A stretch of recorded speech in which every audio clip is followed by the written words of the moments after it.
Good morning, everyone. Thanks so much for joining us today.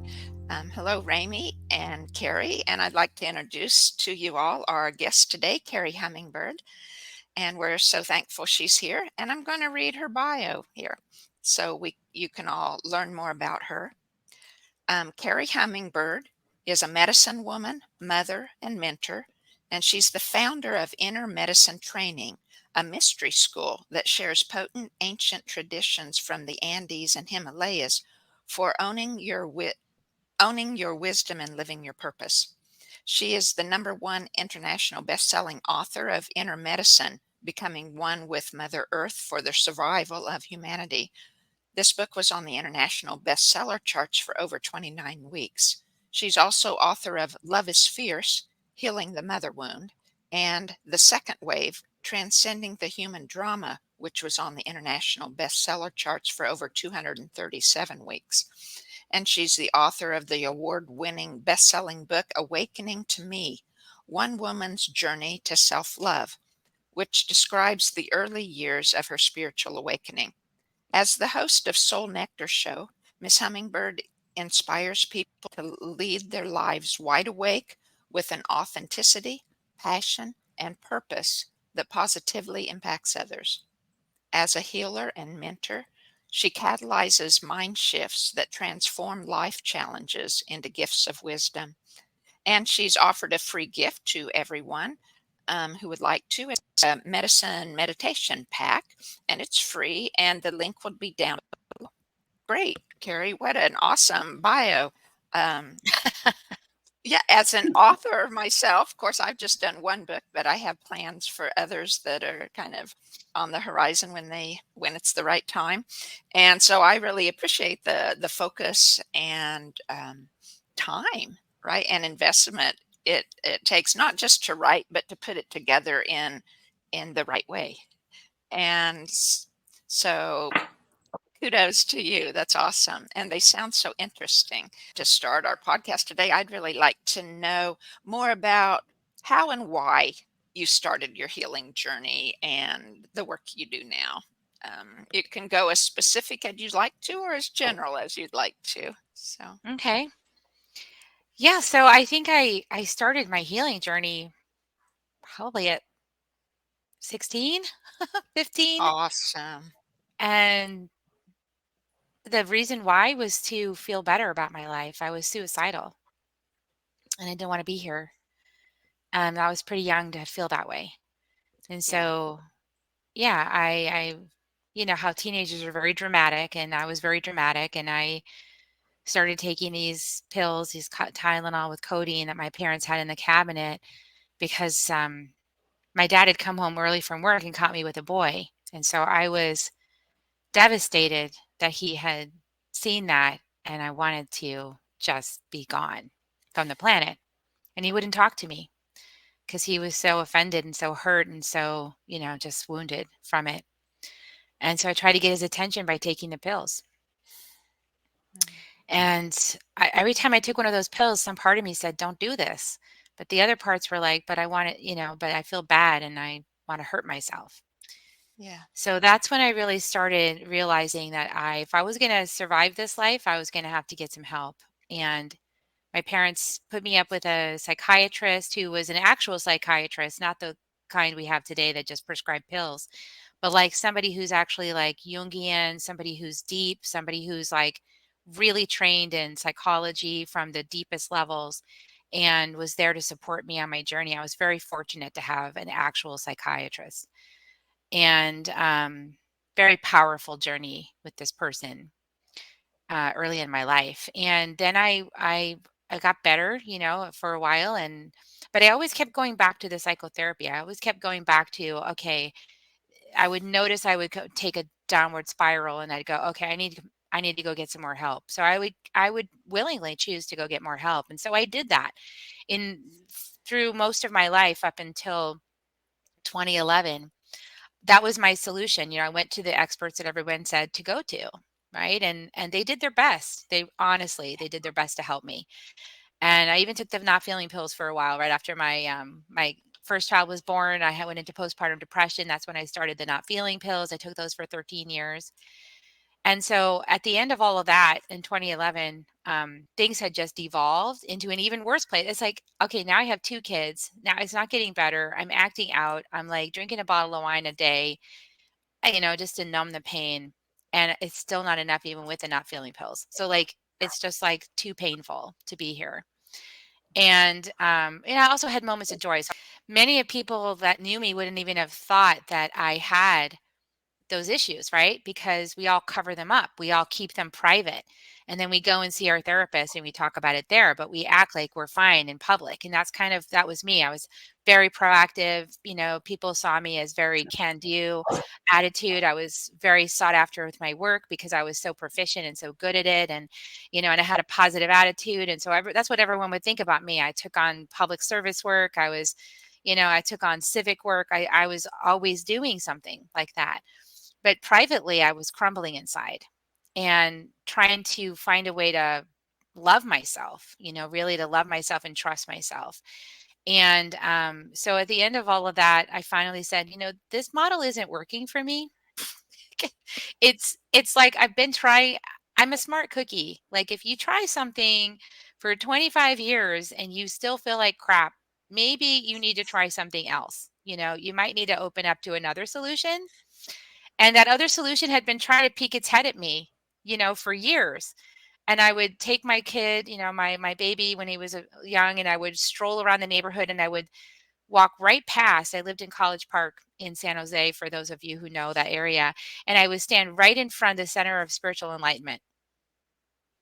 Hmm. And then I would turn around and walk away.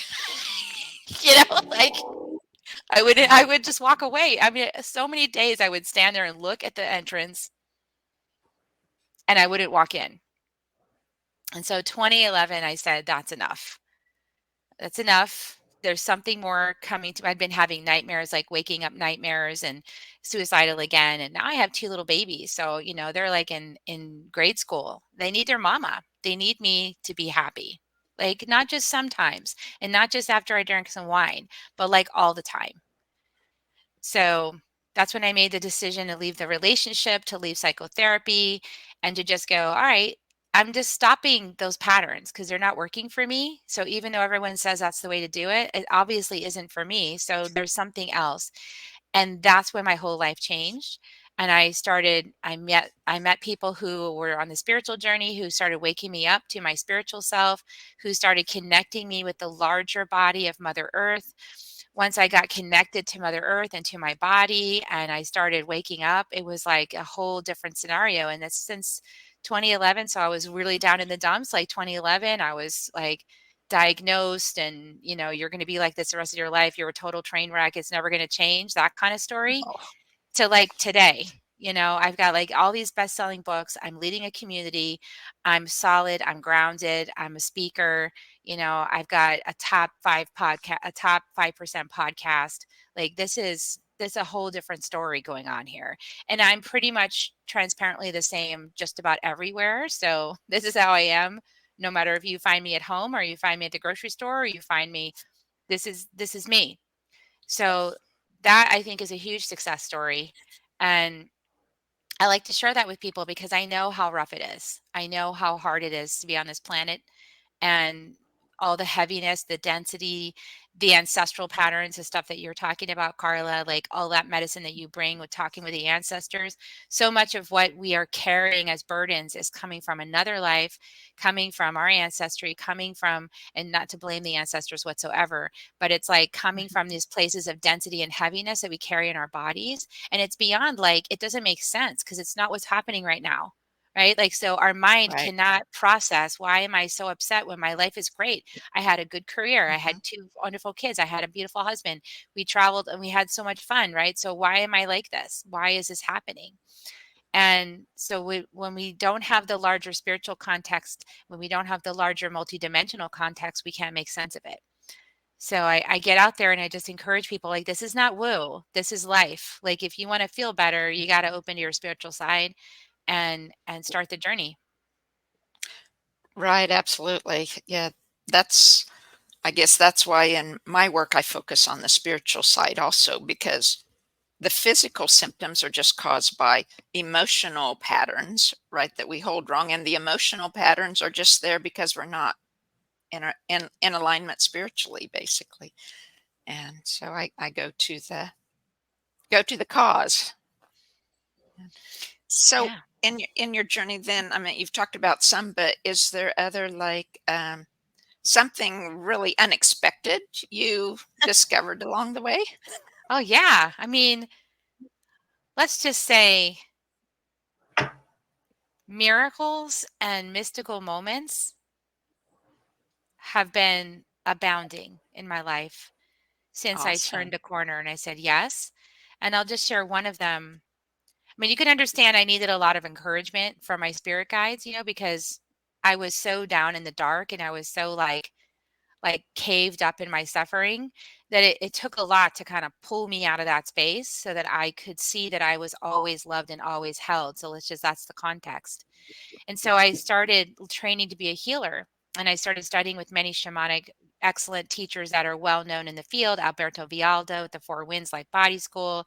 I completed that training, worked with Heather Ashimara, who studied with Don Miguel Ruiz, who wrote the Four Agreements. So I had like big hitting shamanic teachers, right? Like I went to the guns. I was like, I need ammunition for this depression, this sadness, this stuff that's weighing me down. So I remember I was studying with Jose and Lena Stevens and going on a vision quest light, like modified. I mean, for Caucasian Western people, it's like much easier. We're not doing the full thing. Okay. But it was like a vision quest. I was supposed to stay by myself and be in the woods for 3 days without any technology, without any left brain things, only and just relax, like sit and do nothing, which I was not good at. And so I did. By the time like 2 hours had gone by in the first day, I was supposed to be there 3 days. I had already like set up the medicine wheel, got my camp set, and started an earth painting. And I was like, "Okay, what's next?" You know, I was like, "Do nothing? What are you talking about?" So I found this huge rock, and it looked like a stage, and I'm a sage. Clearly, I like to tell stories. You can tell like I'm a storyteller.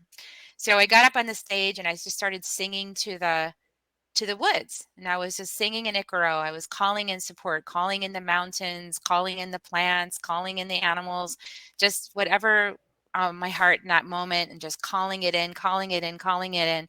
And then I had this little giggle inside of me, this little silly giggle. And I called in Hummingbird. And lo and behold, a hummingbird flies through the woods to right in front of my third eye, like literally hovers like a ruler's distance from my third eye and hangs out there. Wow. And I'm like looking around, who else can see this? Like nobody, me. And I'm like, whoa. And it stays there for a really long time. And I was like, I mean, by now I've stopped singing clearly. I'm like, ugh. And I looked inside and I was like, what's the message of this? And I heard this like, when you call, we come every single time.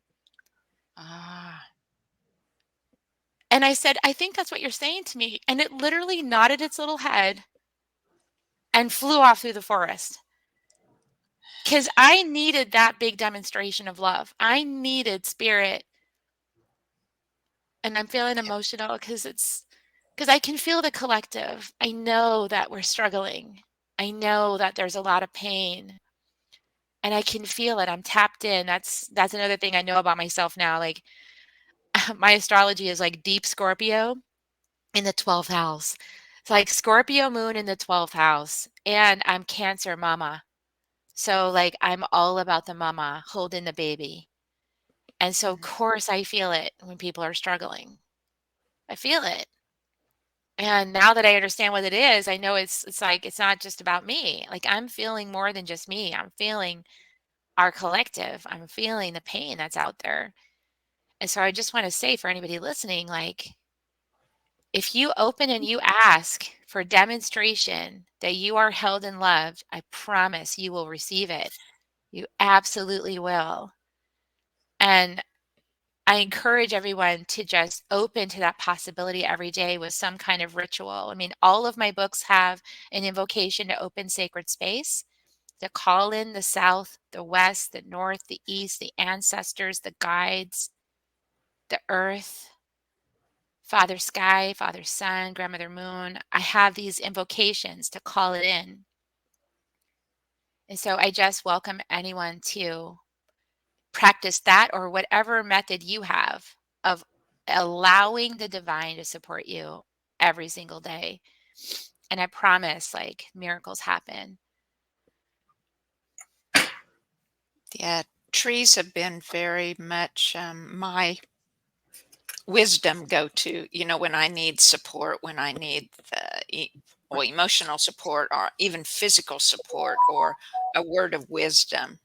That trees are my go to. But the whole universe responds, right? Yeah, yeah, it's beautiful. We live in such a wonderful habitation, I guess, for I don't know what other word to use. And we don't know, right? We grow our whole lives, and as children, we probably have a little.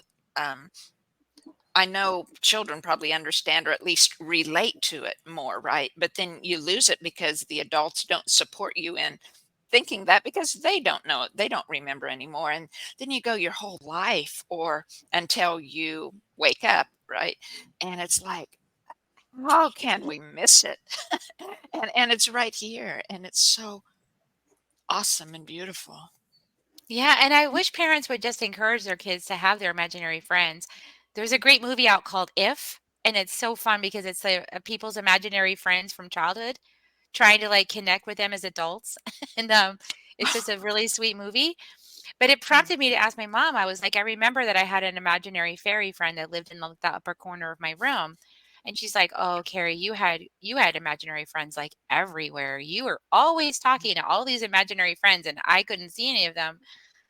And I was like, "You told me they weren't real, didn't you?" And she's like, "Yeah." But like they were real. They've always been real. They surround us. All we have to do is open up and receive their love and their guidance and their support, and they're here to watch over us and to guide us and support us and keep us company on this journey on earth, this solo journey. Yeah, absolutely. Absolutely. So the pain that you feel, that the world feels right now, or so many people, um, what do you feel is the predominant cause or predominant, I don't know, locality or I think it's really disillusionment. It's like so much disillusionment about, like, for example, the Holy Land, you know, basically eradicating people who are killing children and women and in masses. This is like very disillusioning for so many people to see this and to say this is the epicenter of our holiness. It's proclaimed itself, the Holy Land. And in the Holy Land are women and children being massacred daily. That's very disillusioning. sure. Well, and I mean, things like that. I mean, we've seen things since 2020. We've seen so many things in the world, right, that are just to us just so to travesty. And oh, we don't know what to absolutely. do Yeah. with that information. We've been lied to. We know we've been lied to now, right? Oh, yeah. Whatever side Yeah. you are on the vaccine conversation, like we know we've been lied to. We know that Right. we have been gaslighted. So it's like even people leaving churches in droves, leaving their church institutions, leaving their religions because they know they've been lied to, taken advantage Right. of. So like deep Right. disillusionment. Like where's your new foundation? But I want to say like it's all for a purpose. I believe in the divine design, and I believe that we can only see the little tiny bit that we can see from our perspective and our limited life. We don't necessarily all get the opportunity to see the arc of the transformation. And so if we were able to see that arc, we would probably see that this moment has intense chaos to shake us loose out of codependent structures and out of looking out there for God, source, creator, and coming Mhm. inside. So it's like the boughs of the tree are being shook. So we can come inside and find the truth within ourselves, and we can know that it's always with us. It's never going anywhere. We don't need an intermediary to access Mhm. our own divine source. Like, it's Right. inside. Yeah. So we're Yeah. being shook out of all of these structures of codependency and like kind of like all the things that have been placed in between us and God, source, creator, are being removed. Which is good, Yeah. right? But it's super It uncomfortable is and good. disillusioning.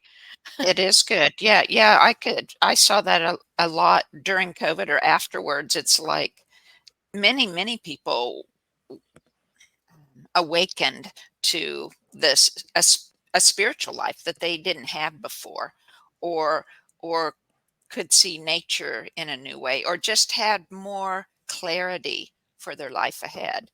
And yeah, it's the joy is worth the pain, right? That's what I come back to. Yeah, joy comes from pain. I mean, joy is an enriching energy, right? That you Hmm. can have once you fertilize the soil. And the soil is you. It's like that lotus blossom, right? And the mud is the suffering, the pain, feeling it to heal it, being in your body, being totally present with everything going on and being able to feel and hold all of that with love. Then the joy comes from that. So, like, my desire to be here at this time on the planet has everything to do with my starting out right at 15, going, I'm going to self harm. I don't want to be here. So, that journey has created such a depth within me that I can hold tremendous pain.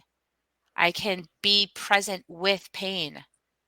I can feel this pain in the collective, and I don't have to close myself to it or wall myself off or take the not feeling pills, or, I don't have to distance myself. I can be present with it and I can completely understand it. And also, I don't have to feed it, right? So there's like, I don't need to feed that. I just see that it's part of the process. And in my own personal life now, things are way more joyful. Like, things are like, I still have challenges. It's not, we're always going to have adversities to move through, initiations, right? But the way that I move through them is so much more light and joyful and wise and, grounded and big picture, the big picture, not in the weeds. Right. And and I guess I've been looking into also that well, it's not just us as the living with the pain, right? The ancestors and the pain they had in their life, if they weren't to a place spiritually where they could transcend that and go to the next realm, then they're still in their pain around us. And then the land that they lived on, or if they're surrounding you now in the land you live in your pain, then the land needs healing too, right? Mhm. And I think, of course, the land is healed as the people are healed. um Mhm. Definitely. That's that other But reason to do your opening sacred space every day, or however you do that. I have a crystal grid on my property to help elevate the vibration of this land. And then, yeah, we've got lots of helpful spirits that come in because they want to see heaven on earth again. They want to see this. And so they're yes, very eager to yes. support us in creating heaven on earth. So when you like make that intention that that's what you're doing on in your body as a garden of earth, because your body is a garden of earth, you get to create heaven on earth inside your body. And then whatever land you're stewarding, you can also create that. And that's what I call earth keeping. Just because the Andean shamans, that's what they are. They're earth keepers. They're here to teaching us to steward the earth rather than take from the earth, but to become stewards of the earth. And like you're saying, become stewards of the ancestry in healing, become stewards of the multidimensional reality happening here on this planet. And we're here to do that. And I do think it's unique because, elder women, we've been through it. Like, we've been through all of this stuff, for like 50, 60 years, 70 years. And we have this wisdom from experience now that we can plant our roots like grandmother tree and grow a beautiful forest for others to Right. join us, right? And we can tell good stories, and we can set the course and the direction because we have that eagle perspective.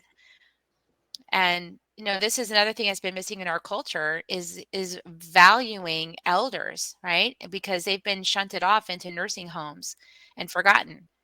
And so there's a whole lot of rewiring happening right now on the planet. And we're Yeah. kind of, we're reinstituting some of the structures that were in place when there was harmony on this planet. And one of those is valuing elder wisdom. Right. I was just remembering myself. I get, well, obviously, I mean, I work with ancestors now, and so that's why I was the way I was earlier in life. It was like I liked the elderly. I loved to learn from them. It was like I Mhm. love to go visit the great aunts and the great uncles and grandparents and learn from them. And as a former administrator of a nursing home, it's like that was my favorite part of work, was getting to go into one of the residents' rooms when they were there and sit and listen, or tell them what I was working on and ask them for their thoughts of how they handled things like that in their life. And oh, it was, it was beautiful. Yeah, there's so much wisdom in there, and it's from lived experience. It's not necessarily just learned in a book, right? Like Mhm. we have a generation now that wants to learn things in 30 seconds on TikTok, you know? And getting shorter and shorter. That's what I Yeah, was reading the my other day. attention span is now down to 5 seconds, you know? I Yeah. can't even say 2 words in 5 seconds. So, I need at least an hour, to bring the energy to a place where you can drop into yourself. And this is what Yes. they Yeah. really don't understand in this generation. And even women my age, I'm 55. There's even women my age who are like that. And I think it has to do with being uncomfortable. I think it's like not wanting to slow down because they don't want to feel what's underneath that's been stacking up while they've been busy, busy, busy, go, go, go. They don't want to feel that pain. And so then what do we have? We have a pandemic that everybody is laid out on their asses for, a good year, confined to their homes, so you'll stop doing that and listen. Well, exactly. I can see that. And I didn't realize it at the time, but so much during my life, it was like the busyness, right? Of, like you had talked of, good projects that you worked on, right? Or helping communities or helping people. And so, or just your 40 or 50 or 60-hour work week. And then you have a family and you add that to it and you keep all this busyness going. And even when my boys were growing, it was like I had work, of course, but I couldn't just go home and stay there. I had to run here. And then I made reasons, right? I wanted to go to this store and that store, or, what, have coffee with someone and do this. And yes, it wasn't until the pandemic and we had moved here to this little tiny, tiny town. And it was like, I leave I leave my yard twice a day to walk the dog, right? Or to visit a neighbor, or whatever. But it's like, otherwise, I leave town once a week and I love it.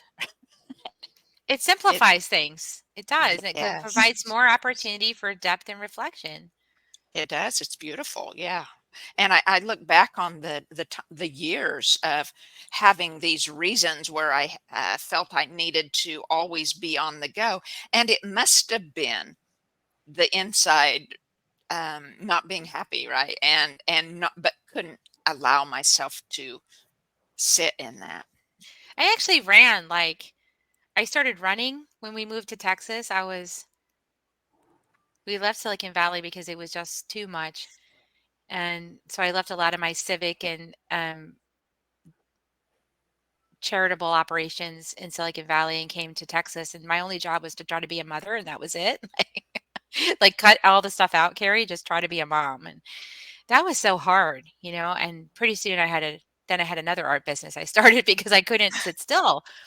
Because and also my mind would wander. I don't know if anybody else has this experience, but, like, I would relive things over and over and over and over again in my mind, like, I was constantly cycling and reviewing and analyzing, and it would Yeah. never leave me alone, like, it was constantly busy, and so I started running just to get away from my mind. So, like, I started running half marathons and marathons. I ran 2 full marathons and about, 13, 14 half marathons because and then I would train for it. So just think about all the running I was doing. But I would have to run for literally like 6 miles before I would see the sun was shining. Like, "Oh, the sun's shining. It's a beautiful day." Like, it literally would take me 6 miles before I could see the sun. Wow. Wow. I Yeah. mean, that and I see people running out there now and I go, "I know where you're at. I see it. I used to do that. I used to have to run in order to feel good, just to get peace from the brain and the Mm. stress and the to-do list and the anxiety and the constant self-assessment and reviewing and analysis and self-judgment." I mean, it was just like and this is why people get sick, and I'm convinced this is why so many people go to elderly homes sooner rather than later, because that rat race, it wears you out. You have no more energy left with that. So I love this, like, this return to the homestead, right? Like, this return to sequestering yourself in some peaceful, tranquil environment and putting your roots down, and sitting on the porch and rocking on your rocking chair, and just taking a Right. breath, or being by the beach, being by the ocean and just feeling the ocean breeze. And there's nothing to do. And there's just being. And this is what I was telling you at the beginning, like the Andes, they don't do a lot. They're not into doing. This is totally a Western thing. The Andes are not about doing, they're about being. Yeah. Yeah. And again, like what we were saying, talking ahead of time, I've been studying the moon calendars versus I shouldn't say versus, but the moon calendar and the zodiac. And of course, I've known about the Gregorian, and my husband and I used to keep the lunar solar calendar that we thought was closest to what the ancient Hebrews used to keep.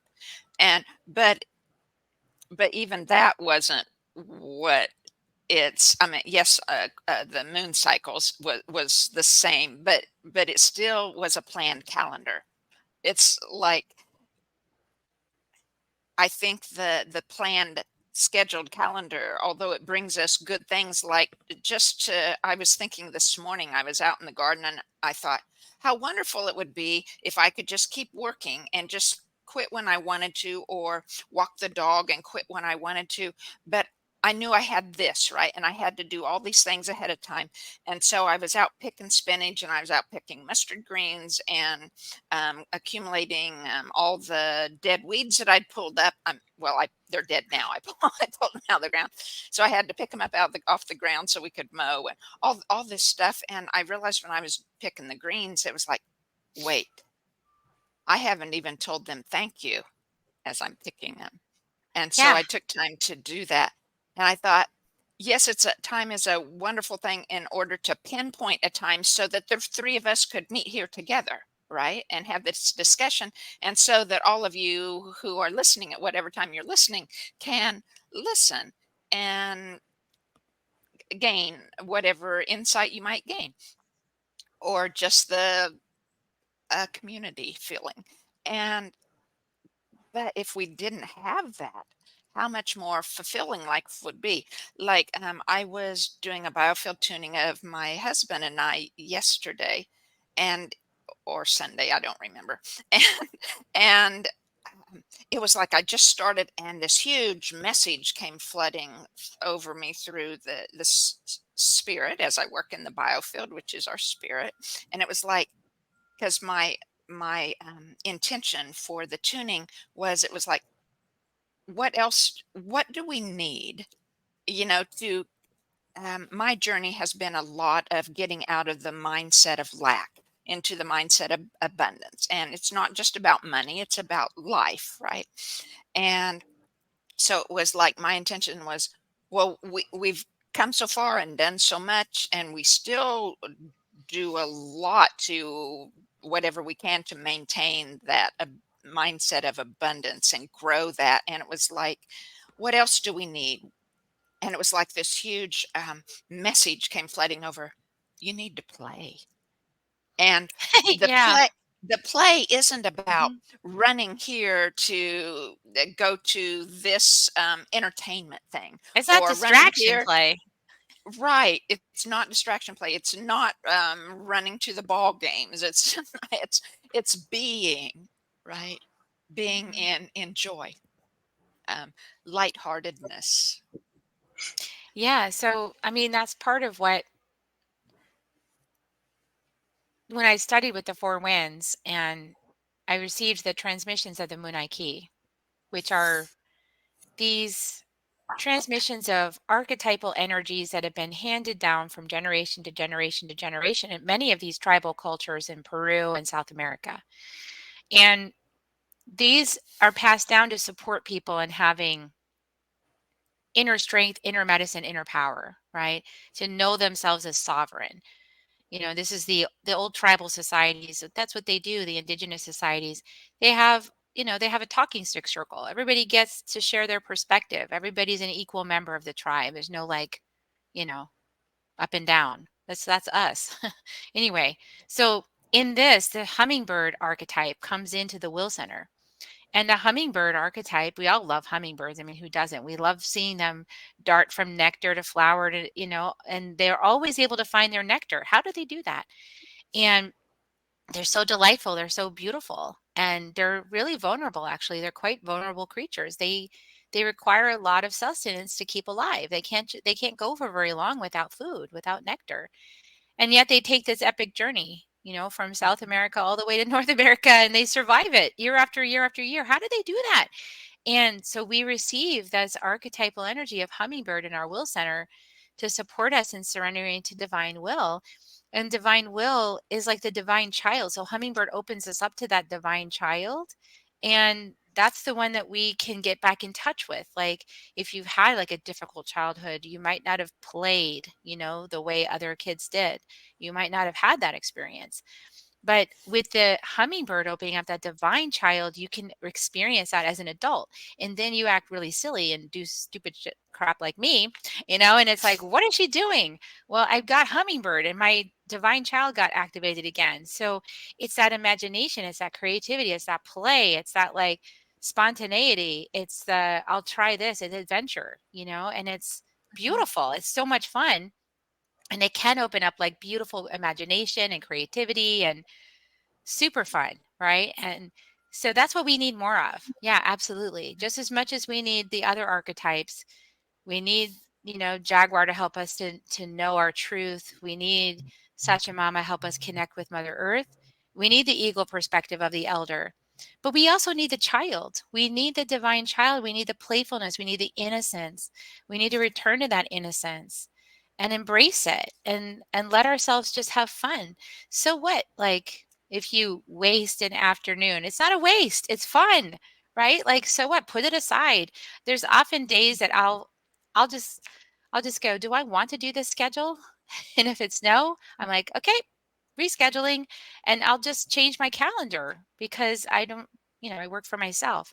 So, I mean, ultimately I work for spirit, but if it's really needed, I'll do it. But if I don't feel like it, I won't. I won't make myself. I don't make myself do stuff that I don't want to do.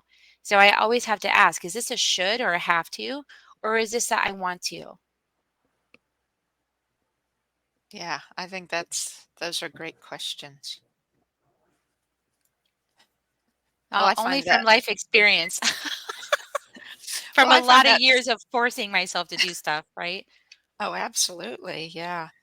Um, and I find like every Friday or most every Friday, my husband and I babysit our 2.5-year-old granddaughter. Oh, And that's playful. it's playful, right? But it's like at the same time, the Well, two things. One, the busyness of the day, we're just worn out Oh, at the end yeah. of the day, completely worn out. But the other part is though, I find my mind, it's hard to stay with her play. I mean, I can focus and play on the building blocks or with the puzzle or with this sandbox or and for a length of time, right? And then it's like I'm pulled away to um, whatever my mind is thinking needs to be done, like pulling weeds while she's playing or something. It's I think children are an amazing teachers of presence. Hmm. They really, because they are yeah, totally present. They don't have yeah. agendas, like they're just in the moment with the inspiration. What age do you think agendas start? I think it starts whenever the wounding starts, honestly. I mean, you know what I'm saying? Rami, we haven't Well, heard from you, but I feel like that starts with wounding. I mean, I got really serious as a little kid really fast. I was a serious little kid. There's these pictures of me at like 3 years old with dark circles under my eyes and like just like low energy and just scared. There was this, it was a scary time. And I yeah, remember when my stepdad said he met me first at this apartment complex my mom had moved to with the first step-husband who was a violent drunk. And so, it didn't exactly help the situation. It was like frying pan, fire. So, we I met my second stepdad who would turn out to be my father the rest of my life. He passed away in 2017, but he met me on the stairs and he's like, "You were like so afraid. You were so skeptical." And I was 5. Already an adult inside my body looking at him like, "Can I trust you?" I don't trust you. right. And so I see lots of kids when I see that in their eyes, I'm like, "Oh," it breaks my heart. I see them and I'm like, "Okay, I see where you're at. Shy and afraid Yeah, of everyone." So it can start early. But then I see other kids that are bouncing and playing and it's like and it's delightful, but then like to be honest, a little piece of me would be kind of jealous, like, "Aren't you lucky? mm, You got like the fun lifetime where your parents are nice to you, like you yeah, you're actually getting a childhood, and so a little piece of me feels a little jealousy. I've had to work on that, because of course I want everyone, if they have that experience, relish that. That's a beautiful gift. yeah. I think like you, because my wounding started in the womb, and again at 3, and I mean there was many happy times in my life, and I remember crazy times or funny times just playing with my sister or and things like that. Um, but yeah, I was mostly that scared, shy little girl. How about you, Amy? Were you scared and shy too? Oh yeah, oh yeah.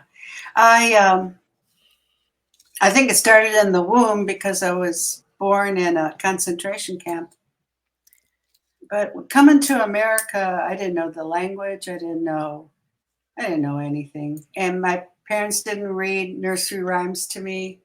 We were just focused on surviving and learning and trying to adapt to this new country. And yeah, I was always scared. Yeah, yeah. But I did play, thank God, as I found a way to play with paper dolls. I like those. And someone introduced me to Parcheesi. I remember that game. And but not a lot of play. You're right. You need, and I still need a lot of play. I still need a lot of play. And met a woman not too long ago. That's her whole business is play. She creates play dates with people, women mostly, and they play for the day. And I don't know what they do, but it's important, very important. And we get so serious and bogged down with our work, and we stay in our head too much.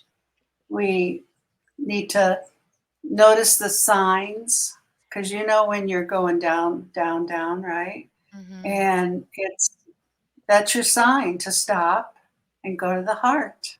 Bring it all back. Meditation is a game changer. Bring it all back. Right here, right now, we're okay. Right now, it's beautiful. It's a wonderful day. I'm on a podcast. So forth and so on. Grateful. Meditation, gratitude, movement, all these things can make your day better, because we we all tend to stay in our head too much, because that's how we were raised.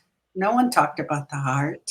No one talked about Right. playing unless you had the exceptional parent that encouraged it. But yeah, it's constantly reminding and going over the same new, which is not new. We've been doing this for years, right? And I think we'll do it till we pass. It'll get easier and easier. I think. I really do. Um, yeah, yeah, that's what I think. It's interesting because that this topic's coming up because we're in this portal right now. I just found out today that we're in a 6/6 portal for the new moon, which is all Hmm. about how well you're mothering yourself. Like, how do you mother yourself? And she said something that caught my Hmm. attention, which was, do you mother yourself from the stern mother, or do you mother yourself from the unconditional love mother? And I was like, oh, the stern mother definitely has a voice in my head, Oh, mine Oh too. yeah. like, Yeah. because Oh it's yeah. not safe. Like, you were born in a concentration camp. Like, when you're born in danger, my experience of that was like, if I acted out as a kid, my mom could get beaten. Right. So I True. had to not be a child so as Right. to not piss off the guy in the house who would take vengeance upon my Yeah. mother for it. So this is like where we've, whatever reason we chose to come in to do this, because who would Right. choose that? But we chose it for some reason. And then I feel like I've heard from other shamanic teachers that oftentimes when people come in like we did and we have this loss of childhood, that child actually gets insulated from the world and put on like sort of this back safe space. That then later on, when we have our journey midlife and we open up to our healing, then we become the mother of our inner child. And then we have this reawakening of that innocence and that joy and that love and that laughter. And for me, I feel like that's been the hummingbird journey. Hummingbird came to me and was like, Kerri, it's literally okay. Like, let's play. You don't have to be on the lookout all the time. Like, because I used to feel like I had to have eyes in the back of my head just to keep whatever from attacking me. I don't know if you guys ever felt that, but like I felt like I constantly had to be, looking over my shoulder and protecting myself for a good part of my life. And now it's like I don't have to do that. But I'm 55. So like you wonder Mhm. like what would it be like, I see these little kids in some of my communities I participate in who have these great parents and they're all about love and unconditional and helping the child claim their power and be creative and be playful and all this stuff that I'm like, wow, Yeah. that's amazing. I want you as a parent. It is. I told them, I'm like, I want to come back and have you as a parent. Like, I like this, not to say anything about my mom, because my mom is fantastic. She was doing the best she could with the tools she had at the time. And the environment that she was in wasn't very safe. So yeah, we have this Right. opportunity now. Right. And that's it. We have to remember that we chose to come here. So for us to go, "Oh, I wish I had a different parent." It's- It's kind of like a no. little too little, a little too late. No, you chose your curriculum. Yeah, it's all going to turn out really well. It really is. I really believe that with all my heart. I believe that because I think, like, why did I choose this life? Oh, I know why. Because I'm going to change it. Change it so I am playful. I am joyful. I am who I am, and I'm going to allow my kids to be who they are, and just throw away that old programming. It's Burning and old. releasing it. You Yeah. can Yeah, only burn and release that which you have experienced and embodied. exactly. Right? And so Right. if we're here Right. for the planet, we're burning and releasing all those just negative patterns, as terrible child abuse patterns, we're burning and releasing that. And we're calling forth, Right, like you said, Rami, we're calling forth the divine child, the innocence, the heaven on earth, right. because that's who And we are. exactly. Exactly. We 'Cause really that's are. who we And are. and I teach everyone this lately. If you Mhm. feel bad, it's because you're believing you're in your old story. Get out of there. Just There you hurry up, go. get on over. That's Drop in right. your heart, do whatever you need to do. And sometimes it's just take a breath, 3 Or run breaths, 5 miles, you know, or run 5 miles, or color, or walk, or I mean, or there's just so dance. much. Yeah, dance Yeah. in your room. Yeah. Or No just one's get really good at looking. yogic breathing, you know, like there's all kinds of remedies. It's just find your Oh, one you there. like the best. Mhm. Exactly. And, Yeah. we probably all have a box full of remedies because we Oh, don't I have stick like with a one. whole bag, you know, Right. which Right. one It's am I using fun. today? Yeah. Right. Right. And it always comes up, the one you need, because I forget to breathe most of the time. So I meditate, if something comes up, and I'm so grateful that I have these tools. And I'm grateful that people call me and say I'm back where in the slump. What can I do? And I just tell them, and it's 5 minutes and on their way. So that's good. Yeah, yeah, Yeah, that grandmother tree I was yeah. talking about. I mean, that's the invitation. The invitation is to be the grandmother tree and be that rooted, grounded space of unconditional love and acceptance. And the other thing is that you can only, like, let's say you're going to teach somebody to swim, but you've only ever been in the shallow end of the pool. You, dude, Right, you cannot help somebody, unless you've been there yourself. You really can't help right. anybody. And I think that's also why we chose to go through these really deep experiences, so that we can be deep sea divers. We can help people with the really deep stuff going on earth. Like I said, it's a lot, right? We all feel it. If you're tapped in, you feel it. Right. And but there's people that I have found that are not interested in changing the world. Exactly. There are those I mean, people. Yeah. They're called the right, right. friction. They're the friction. They're the grit for the pearl. Right, right. And I have to honor that because, I mean, it's a gift that we have, that we're empathetic and feel so much of this. And I believe we're here to help others. And the ones that, like my husband, he just, why do you care? And I can't help it. I just can't help it. I mean, I'll have to take it all in, but I need to, um, filter it out, but I do care. So there's people who don't care, and that's okay too, because they're good at what they do. They're good at, building cars or whatever, but yeah, not everyone does what we do, which is a gift. And we have to remember that as well too. People come to us because they're hurting. And boy, do we know that one, right? So Yeah. it's And all good. as we know, we're in the middle of the Great Awakening. So there's going to be some Mhm. more awakenings. Oh yeah. And we've Right. been getting Right. ourselves in position. Like, if you, I don't know if you feel this way, but I've been feeling this way for like probably the last 5 years, is that we've been actually this, Jennifer Huff calls it the heaven on earth construction crew. She's one of my friends. We've been like getting ourselves in position, like doing our deep shadow work, getting okay, getting good Right. boundaries, getting in a Right. position where we can help people on a mass level while not taking it on ourselves, and being strong and grounded and rooted, right? And knowing how to play and have joy. And that's so that when it like really lights up, the We're people gonna that be said, busy. I don't care about this, are like, oh my God, like, yeah, we're ready. Yeah. Mm. Yeah. So it's True. Oh, I about, agree. Very and the Yeah, true. I agree. SHIT is about to hit the fan. So, Yeah, I think so. I think Mhm. so. yep. Very much so. It's really intense.